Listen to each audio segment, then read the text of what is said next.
ओम नमः शिवाय। प्यारे भक्तगणों, स्वागत है आप सभी का आपके अपने चैनल कहानी सुनो में।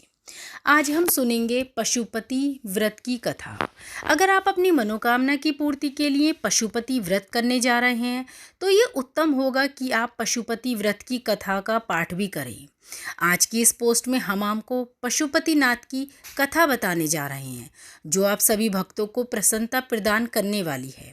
पशुपतिनाथ का व्रत देवादिदेव महादेव का ही एक स्वरूप है जो इस जगत के समस्त जीवों के स्वामी कहलाते हैं। नेपाल के काठमांडू में बागमती नदी के किनारे स्थित पशुपतिनाथ का मंदिर महादेव के इसी स्वरूप को समर्पित है। यहाँ भगवान शिव पंचमुखी शिवलिंग के रूप में स्थापित हैं। पशुपतिनाथ लिंग विग्रह में 4 दिशाओं में 4 मुख तथा 5वां मुख ऊपर की तरफ है। प्रत्येक मुखाकृति के बाएं हाथ में कमंडल तथा दाएं हाथ में रुद्राक्ष की माला है। शिवलिंग में बने प्रत्येक मुख भगवान शिव के अलग अलग गुणों को बताते हैं। पहला मुख अघोर मुख कहलाता है जो दक्षिण दिशा की ओर है। पूर्व दिशा की ओर बना मुख को तत्पुरुष कहते हैं। उत्तर मुख अर्धनारीश्वर रूप में जाना जाता है। पश्चिम मुख को सद्धोजात कहा जाता है तथा ऊपर की तरफ बनने वाले मुख को ईशान मुख के नाम से जाना जाता है। भगवान शिव का ये निराकार मुख है जो कि श्रेष्ठतम माना गया है। पशुपति व्रत की विधि। शिव महापुराण में पशुपतिनाथ महादेव को 12 ज्योतिर्लिंग में शामिल नहीं किया गया है, परंतु शिव महापुराण के ही 351वें श्लोक में पशुपतिनाथ के इस चतुर्मुखी लिंग का वर्णन ज्योतिर्लिंग के समान ही किया गया है। पशुपति व्रत की कथा पढ़ने या सुनने से पहले आप किसी साफ आसन पर बैठ जाएं। यदि आपके पास कोई पुष्प या अक्षत हो तो उसे अपनी हथेलियों में रख लें। तत्पश्चात ही भगवान का स्मरण करके कथा को सुनें। पशुपति व्रत की कथा का पाठ पूरा करने के बाद उस पुष्प या अक्षत को अपने मंदिर में स्थापित भगवान शिव को समर्पित करें। पशुपति व्रत की कथा। जो भी नर नारी पशुपतिनाथ भगवान का व्रत धारण कर पशुपति व्रत की कथा का स्मरण करता है उनकी समस्त मनोकामनाएं पूर्ण होने में तनिक भी देर नहीं लगती तथा उसके सारे पापों का अंत हो जाता है और वह भक्त शिव को अति प्रिय हो जाता है। स्कंद पुराण में हिमवंत खंड में पशुपति व्रत की कथा का ये दृष्टांत विशेष रूप से मिलता है।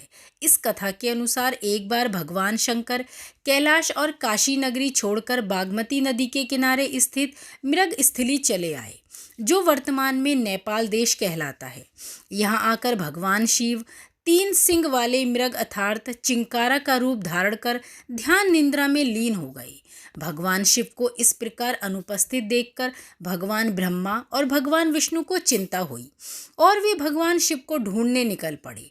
ढूंढते ढूंढते जब वे इस सुंदर मृगस्थली में पहुंचे तो उन्होंने एक देदीप्यमान और मोहक 3 सींग वाले मृग को विचरण करते देखा। देखते ही भगवान ब्रह्मा ने अपनी योग विद्या से शिव जी को पहचान लिया। शिव जी जो कि चिंकारा के रूप में विचरण कर रहे थे अपने साथ वापस ले जाने हेतु भगवान ब्रह्मा में मृग के सींग को पकड़ने का प्रयास किया।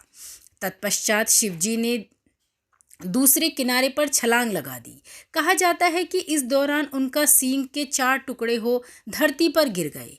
इसके बाद ही भगवान शिव चतुर्मुख लिंग के रूप में प्रकट हुए जो कि पशुपतिनाथ कहलाए। प्रेम से बोलिए पशुपतिनाथ भगवान की जय। अब हम सुनेंगे पशुपति व्रत की दूसरी कथा। हमारे धर्मशास्त्रों में पशुपतिनाथ के विषय में एक और कथा का वर्णन भी मिलता है जो कि महाभारत काल से पूरी तरह संबंधित है।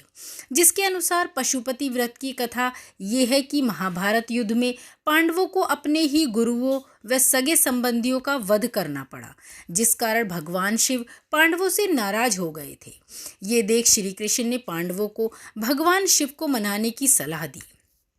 तत्पश्चात पांडव भगवान शिव को ढूंढते ढूंढते गुप्त काशी जहां भगवान शिव निवास कर रहे थे वहां पहुंच गए। पांडवों को अपने पास आते देख भगवान शिव वहां से विलीन हो गए और उस स्थान पर पहुंच गए जहां पर वर्तमान में केदारनाथ स्थित है। भोलेनाथ का पीछा करते करते पांडव वहां भी पहुंच गए। तब भगवान शिव भैंसे का रूप धारण कर एक भैंसे के झुंड में शामिल हो गए। उन भैंसे के झुंड में से जब पांडवों ने फिर से उन्हें पहचान लिया तो भगवान शिव इसी रूप में धरती में के सामने आ गए। तभी भीम ने भैंस रूप धारण किए हुए शिव जी को कसकर पकड़ लिया।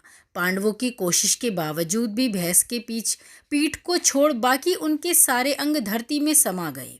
परंतु पांडवों की भक्ति को देखकर भगवान शिव जी प्रकट हुए और पांडवों को सारे पापों से मुक्त कर दिया। भगवान शिव के भैंस रूप का यही पीठ अर्थात कूला केदारनाथ महादेव कहलाए और धरती के जिस स्थान से भैंसे का मुख निकला था वहां भगवान शिव पशुपति नाथ के रूप में प्रकट हुए। प्रेम से बोलिए पशुपति नाथ भगवान की जय। अब हम सुनेंगे पशुपति व्रत की तीसरी कथा। भगवान पशुपति नाथ की तीसरी कथा का वर्णन नेपाल महात्म्य में मिलती है, जिसके अनुसार वर्तमान नेपाल के क्षेत्र में नित्यानंद नाम का एक ब्राह्मण निवास करता था। उस ब्राह्मण के पास एक गाय थी जो प्रतिदिन एक टीले पर जाती थी और अपने थनों से स्वयं ही दूध बहाकर आ जाती थी।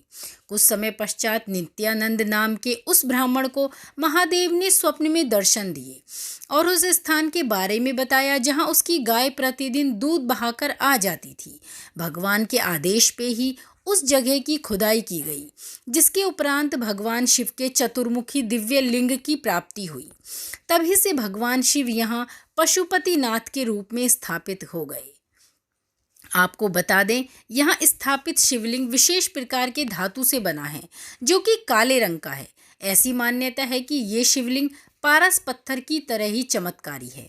तो दोस्तों, कैसी लगी पशुपति व्रत की कथा से संबंधित ये जानकारी? हमने यहाँ आपको पशुपति व्रत की कथा, विधि तथा पशुपति नाथ के प्राकट्य के 3 अलग अलग कहानियाँ भी सुनाई। पशुपति व्रत की कथा के माध्यम से आपको ये बताने की कोशिश की जा रही है कि पशुपति नाथ व्रत एक सच्चा व्रत है। इस व्रत को करने से आपकी मनोकामना अवश्य ही पूरी होगी।